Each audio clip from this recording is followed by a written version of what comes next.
آج نئی نیکی ڈرائیو نہیں کر سکتا یہ کہہ کے کہ یہ دین کا حصہ ہے، تو سب کو جاگنے کی ضرورت ہے۔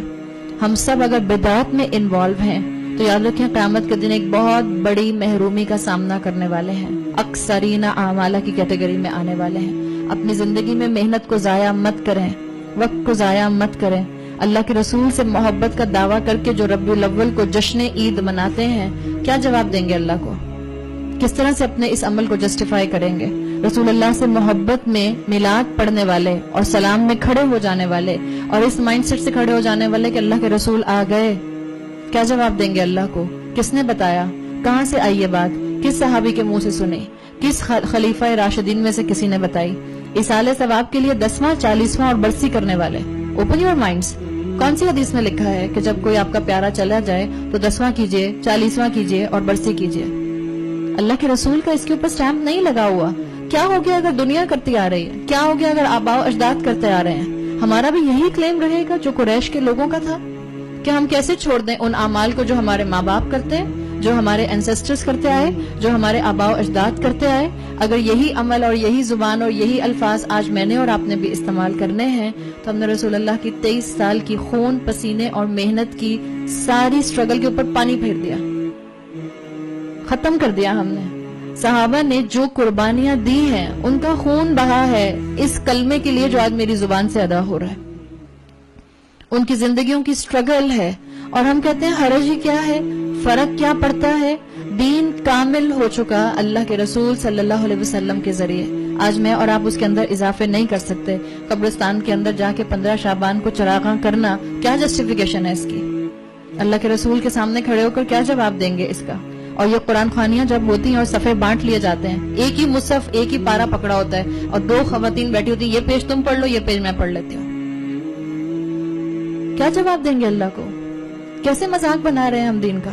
کیا جسٹیفیکیشن ہے؟ اور قرآن کی محفلوں میں سے اٹھ کے جاتے ہیں، درس سن کر جاتے ہیں، پھر بیک ٹو اسکوائر ون۔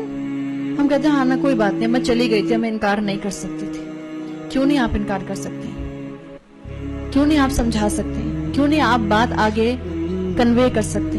اللہ حساب لے گا ان سب چیزوں کا۔ یہ جو پیروں کے نام کے اوپر نیازیں ہوتی ہیں، ابھی بھی ہمارے بہت سے علاقے 11ویں شریف کی نیاز، کبھی پوچھے تو یہ 11ویں شریف کی نیاز ہوتی کیا ہے؟ اچھا 11 تاریخ شریف کیوں ہوتی ہے؟ 12 تاریخ شریف نہیں ہوتی؟ 13 تاریخ شریف نہیں ہوتی؟ 14 شریف نہیں ہوتی؟ What is the definition of 11ویں شریف کی نیاز؟ کیا جواب دیں گے اللہ کو؟ کیا رسول اللہ صلی اللہ علیہ وسلم نے بتایا ہے اکثرین اعمالہ؟ کیوں لگے ہوئے ہیں ایسی محنتوں میں جس کی کوئی سند اللہ کے رسول صلی اللہ علیہ وسلم سے نہیں ملتی؟ اپنی زندگی کو آسان کریں۔ حدیث کا مفہوم آتا ہے، آپ نے فرمایا قیامت کے دن رسول اللہ کے امتی حوض کوثر تک لائے جائیں گے۔ صحابی بتاتے ہیں کہ اللہ کے رسول نے بتایا کہ میرے امتی حوض کوثر تک لائے جائیں گے اور رسول اللہ ان کو پہچان لیں گے، لیکن ان لوگوں کو آپ کے سامنے سے فرشتے آ کر ہٹائیں گے تو رسول اللہ کہیں گے کہ یہ تو میرے امتی ہیں، یہ تو مجھ سے جو ہیں، ان سے کہا جائے گا، اللہ کے رسول کہیں گے یہ میرے امتی ہیں، یہ میرے ساتھی ہیں۔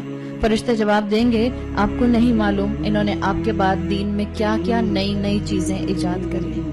آپ اور میں یہ محرومی نہیں چاہتے، آپ اور میں نہیں چاہتے کہ قیامت کے دن جب اللہ کے رسول مجھے پہچان لیں، لیکن کیونکہ اللہ جانتا تھا، اللہ کے رسول تو غیب کا علم نہیں رکھتے تھے۔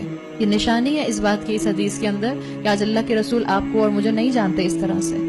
اللہ تعالیٰ نے ان کو اس وقت ایک پردے میں رکھا ہوا ہے، اللہ جانتا ہے، اللہ تعالیٰ اس انسان کی حقیقت جو ہے وہ کھول دے گا۔ تو اکثرین اعمالہ بتا دیا کون ہے؟ آیت نمبر 104، الذین ضل سعیہم فی الحیات الدنیا، وہ لوگ جن کی ساری کوشش دنیا کی زندگی میں گم ہو گئی، وہم یحسبون انہم یحسنون صنعا، اور وہ یہ گمان کر رہے ہیں کہ وہ تو بڑا اچھا کام کر رہے ہیں۔ اپنی زندگیاں غلط کانسیپٹس پر گزارتے رہے۔ سارے اعمال کی ڈسٹرکشن سنت سے ہٹنے کی وجہ سے تھی۔ چاہے وہ انسان جو دنیا میں دین سے دور ہے وہ بھی سن لے، اس کی ساری محنت، اس کی ساری توانائیاں، اس کی ساری انرجیز اکثرین اعمالہ میں کنورٹ ہو جائیں گی۔ اور چاہے وہ انسان جو اپنی مرضی کا دین کریٹ کر کے جو ہے وہ چند لوگوں کے پیچھے چل رہا ہے اور قرآن و سنت کو اس نے چھوڑا ہوا ہے، وہ بھی اکثرین اعمال کی کیٹیگری میں آ جائے گا۔ آپ نے ایک منزل پر پہنچنا ہو، آپ نے ایک ڈیسٹینیشن پر جانا ہو، آپ رانگ ہائی وے لے لیں، چاہے آپ کتنے بھی گھنٹے سفر کر لیں، چاہے کتنی بہترین آپ کی گاڑی کیوں نہ ہو، چاہے منزل پر پہنچنے کے لیے کتنا ہی خلوص کیوں نہ ہو، غلط ہائی وے کی وجہ سے آپ منزل پر پہنچیں گے؟ نہیں پہنچ سکتے. مثال کے طور پہ ویری لاجیکل تھنگ، آپ نے جانا ہے کوئٹہ اور آپ جا رہی ہیں ڈائریکشن آپ کی لاہور کی طرف، آپ کوئٹہ پہنچ سکتے ہیں؟ نہیں پہنچ سکتے. ہمارا یہی حال ہے. ہماری نیت بھی اچھی ہوتی ہے اور ہم جو ہے وہ بہت محنت بھی اس میں ڈالتے ہیں، لیکن ہماری ڈائریکشن غلط ہوتی ہے، اور جب بھی انسان جو ہے وہ پھر اپنی اس منزل کو پا نہیں سکتا جو منزل جو ہے وہ اللہ نے ڈیفائن کی ہے.